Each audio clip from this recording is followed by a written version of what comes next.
For the first time, AKAPAD, we're doing a series on this podcast, the Film Buff Podcast. 1,100, 1,200 episodes deep. We haven't done a dedicated series that's branded the way that we're doing this one. And it's baseball. Hopefully you like baseball. Hopefully you're into baseball season. But if you're not, I try and discuss what this game means to Americana, to the filmmakers, and how they wedge it all into a movie with success, sometimes with a masterpiece, and sometimes with something we just like to watch. AKAPADers, it's the Film Buff Baseball Movie Series. Let's go.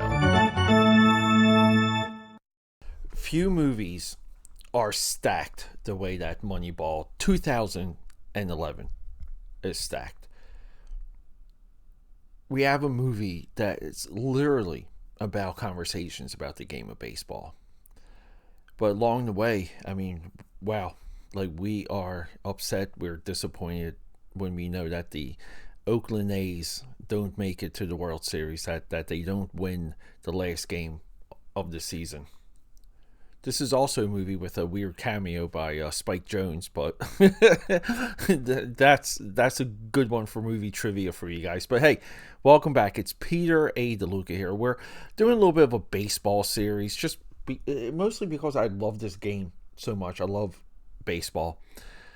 I got excited for the Phil's season opener, and I know I'd just be watching a lot of baseball, and why not watch the game I love, put some movies in there, mix it all together in the blender, pour it out, and just throw it into the regular feed of the AKAPAD Film Buff Podcast. The 1,100, 1,200 episodes deep, obsessive film review discussioner. The guy that you have right here, Peter A. DeLuca, coming to you from Philadelphia, PA. We love movies here, and we love baseball. So we got to talk about it. Moneyball is... There's so many different avenues of discussion with this movie outside the plot. Let's get through the plot real quick. Billy Beane, that's Brad Pitt. He's a real life guy. There's a lot of this movie. Michael Lewis is the author of the book. Michael Lewis is somewhat of a science mathematician author.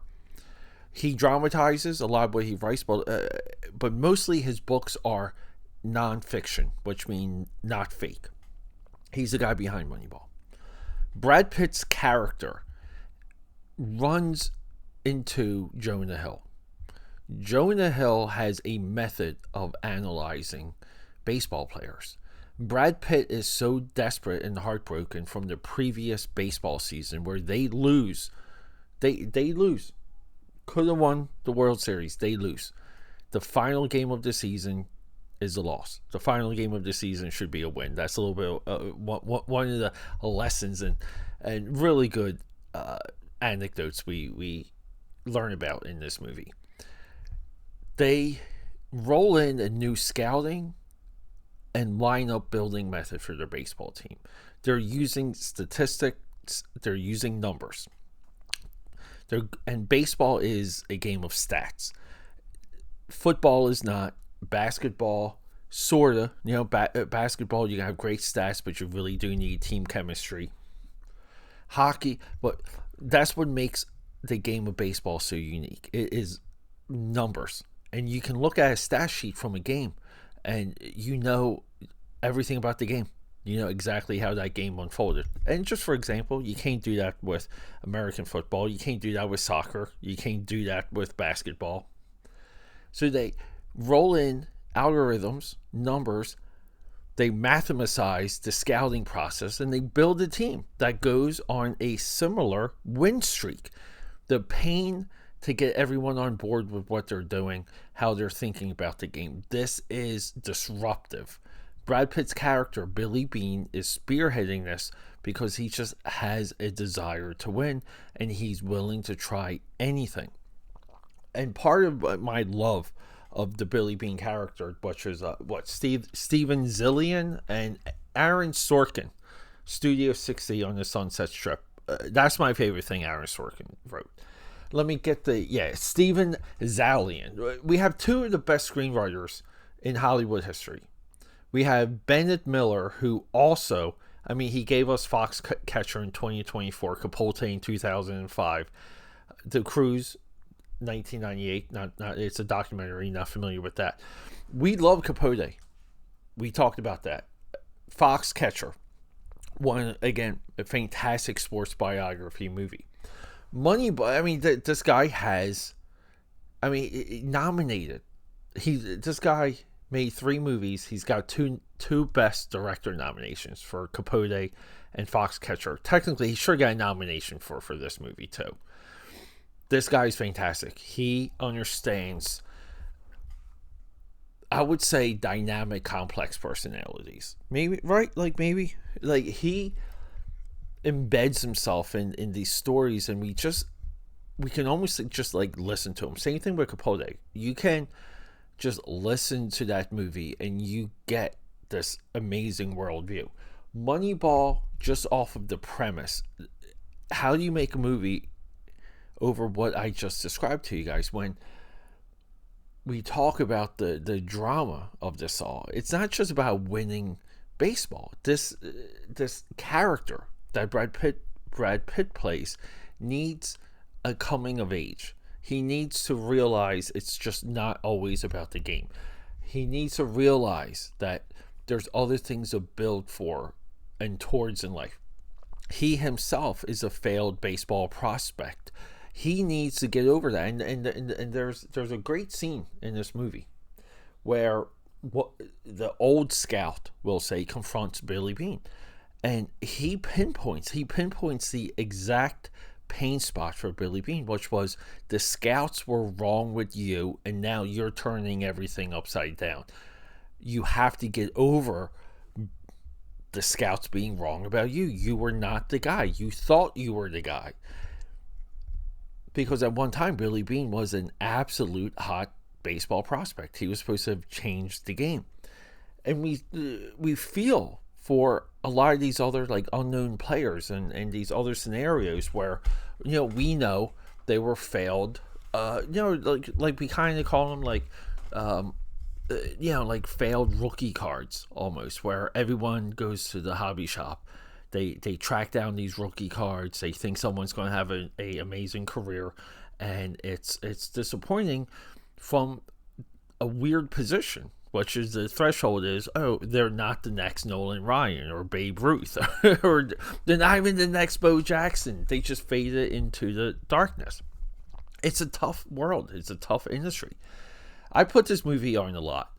I love how this movie, on a conversational level, discusses the game of baseball. I think on a dramatic level, it keeps everyone interested. You don't have to be a baseball fan to kind of see his relationship with his daughter. Spike Jonze, who plays almost the stepfather, his ex-wife's new guy. He great scene where he can't pronounce any of the players' names. Like, he can't pronounce Giambi. He's like Giambi. Because he's not a baseball. Like, we see that they're not sports guys, and Billy Beane being a general manager, the way that he's locked into every single move from the team, and we get to see some of his orbiters, the people that hover around him, and they're not equally obsessed. So it's fine. So who can he have moments with, and who can he share these things with? And Billy Beane, in a way, and it's nailed by Brad Pitt, he's an island, and he's by himself. And even when he gets an ally like Jonah Hill, he needs to be separate from all of it. He distances himself from the entire game so he can be a GM, and he can make the hard decisions, and he can do what's in the best interest of the team.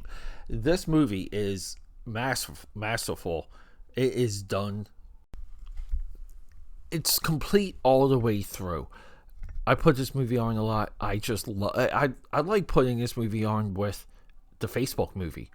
Sometimes when I get in my productive flow state, I like productivity movies.